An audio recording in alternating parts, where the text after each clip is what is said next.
Ladies and gents, welcome to this week's Top 5. Yet again, we've got some insane builds for you. I don't know what's going on. There must be something in water because it's just getting silly now. As ever, all links to judges and builders are in description, and leave a like, leave a comment, and subscribe if you want to put yourself through my terrible accent in the future. But yeah, let's crack on. Let's take a look at them. Alright then, let's do this! In the number 5 spot, we have Lady J, not H, with the Pines Cottage build. Not a bad looking little house. I do like the contemporary set, right? I've said this before, but that was the first set that was added to the game, on top of the vanilla shit that we started off with. So yeah, it'll always hold a special place in my heart, I guess you could say. In terms of the actual design of the place, quite simple, nicely done though, very clean obviously. Yeah, not too shabby at all. No complaints on exterior from me, Lady J. Now, the interior side of things, that's where this thing comes alive. My god, the levels of decor in here, simply lovely. I mean, take a look at kitchen, just as an example. That is so well done, and I like the flaming food you've got on the side there. It's like my wife's cooking that. Yeah, overall, Lady H, fantastic work with this. Nice exterior, very well decorated interior. 10 out of 10 from me. Thank you very much for entering. Congratulations on number 5 spot.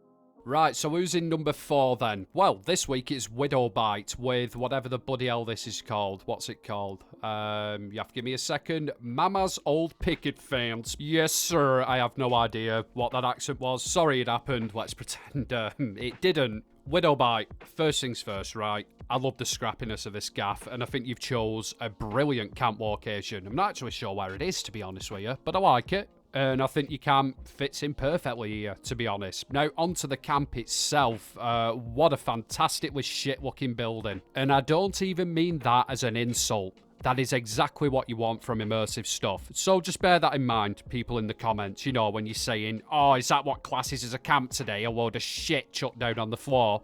Well, yeah, in some cases. So it's not even an insult. It's a compliment, really. Yeah, exterior-wise, Widowbite killed it. Looks fantastic. Let's have a look on the inside at your decoration. And not bad. Not bad at all. Matches the outside perfectly. Very ramshackled. I like the little fishing hole you've got in the middle there. That looks pre-existing to me. Am I right? Am I wrong? Please let me know down in comments. Like I say, I'm not very familiar with this location. Great build all around on this one, Widow. Like I say, very impressed with the outside of it. The interior decor does hold up well too. Yeah, top job. Thank you very much for entering this week, and congratulations on the number 4 spot. Well deserved. In the number 3 spot this week, we have Jackamara with the Skyship Bubbly Nuka-Cola build. Yeah, something along them lines. I actually remember seeing this before Jackamara, and if memory served me correct, you couldn't enter it because it were too glitchy or something. Now, I'm not saying it was me that told you that, but if it was, which it definitely wasn't, what an absolute bellend. Back in the days when I was trying to be all fair and proper, yeah, that's gone out the window now. But anyway, yes, Jackamara's Nuka-Cola blimp build. Where do we start with this? Well, it's fucking high, isn't it?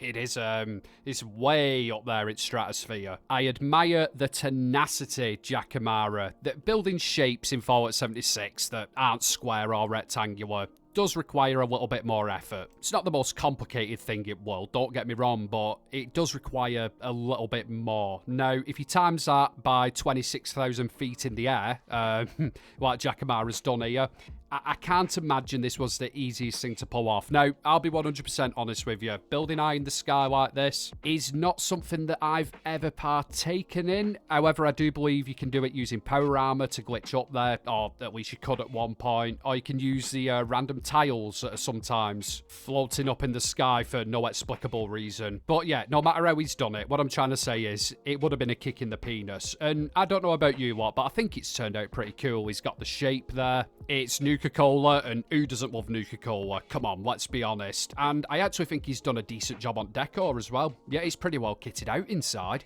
Aye, not too shabby. And I don't mean this what I'm going to say disrespectfully now, but most builds you see like this, floating UFOs and whatnot, they are usually quite barren inside, and I know that's to do with a lack of decor as well, but to see something so filled up like this is it's quite nice. It's a refreshing change. Jackamara, hats off to you, mate. You've done a great job on this. Sorry that I was a bit of a bitch about letting you submit it in the past, but we've rectified that now. Congratulations on number 3 spot, pal. More than well deserved. So who have we got in the number 2 spot? Well, I think you can all tell who this is by just by the style of filming. Ladies and gentlemen, we have Moonlight Skyboy Cow Nerd with the Cloud Loft Camp. Very, very nice indeed. So first thing we've got to cover in it, the location. Moon, the way you fit your camp into this monorail tower, absolutely magical, pal. It looks like it was made to be there. Perfect fit. And even the catwalks are outside of it, actually. It's so well planned out. I love it. I just love the overall design.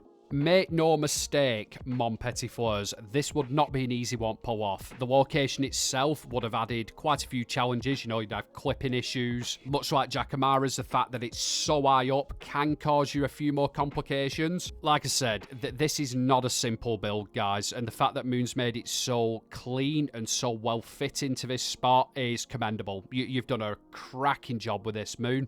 I love the exterior. I think my favourite bit's that little crane thing that you've made there. I don't know what it is about them, but they always just stand out to me. I love a good crane. I'm definitely not a weird fuck. No, I 100% am. Let's have a look on the interior of this thing. And yeah, typical Moonlight Cowboy. Very clean, very modern. What's not to like? Everything is so well planned out, and I've always liked how Moonlight makes custom furniture, like the cabinets, for example. And are them oven top stove Bernie Boy 1200s the tiki torches? Or have you let me down once again and changed them to beer kegs? Just a quick backstory on that, guys. Moon uses tiki torches as stove burners, so you can actually go up to them, interact with them, and you have a flame, which I think is bloody awesome. But I don't know why, for some strange reason, he stopped doing that and used boring items. So, yeah, just let me know, Moon, is what I'm saying, and go back to doing that, because it's bloody brilliant. Sorry, where am I up to? Random ADHD tangent. That fuck me, I totally forgot actually. Yes, Moonlight, fantastic job. I love the camp, great location. I think you've done it justice, and yeah, 10 out of 10 from me, fella. Thank you very much for entering this week. Congratulations on the number 2 spot, my friend. Alright then, so now we come to the number 1 spot, but we're going to mix it up a bit. We're going to go back to the old school format. Before I show you who has won this week, it's time for the, you guessed it, honourable mentions section. Yes, god damn, I have missed doing that. It just rolls off the tongue so nicely. Yes, right. So we've got 2 honourable mentions. Let's start off with, who should we go for? Let's start off with the legend that is Aquanova. So what Aqua has done here is made a super tall treehouse. Not just a tall treehouse, a super tall treehouse. And she's done it in a little bit of a different way than most people would. Now, as we all know, Aquanova is one of the, let's say, innovators in using stair posts to actually create a camp. And you can see that right in front of you here. This whole build is dominated by those stair posts. Usually, I'm not a massive fan of this style of building, but I think in this circumstance, it actually looks okay. I think it's a good looking camp, this Aqua. Like I say, a lot different to the usual tree houses that you see, which I do like. I like different. Yeah, I think you've executed this quite well. The build's pretty cool, the decor's alright. Not a bad camp at all, Aqua. Thank you very much for entering, and congratulations on honourable mention. Our second honourable mention goes to one of the best names that I've actually seen in Fallout, Busting My Ashley with the Gladiator Coliseum build. Ashley, I love this build, right? I think the whole exterior on the thing looks awesome. I mean, who doesn't love a round build for a kickoff? I like how you've used the Wavy Willard stone walls around the base of it just to tidy it up a little bit. Knocked it out the park. Personally, I would have used something other than the Mistress of Mystery set as the wall pieces. I know why you've done it though, because it's got the curved top. It looks like the Colosseum. Totally understand where you're coming from. It's just, in my opinion, not that it means much, and please don't think I'm taking away from your build. This would have looked better scrappy. It's like a raider kind of arena. But like I say, not taking away from the build. I think it looks cool. I like the interior, how you've got the fight set up as well. That is awesome. You've really done a stellar job on this. Oh, extra points as well for building it on Blackpool seafront. That's absolutely uncanny. If all of my American viewers have never seen Blackpool, please Google it.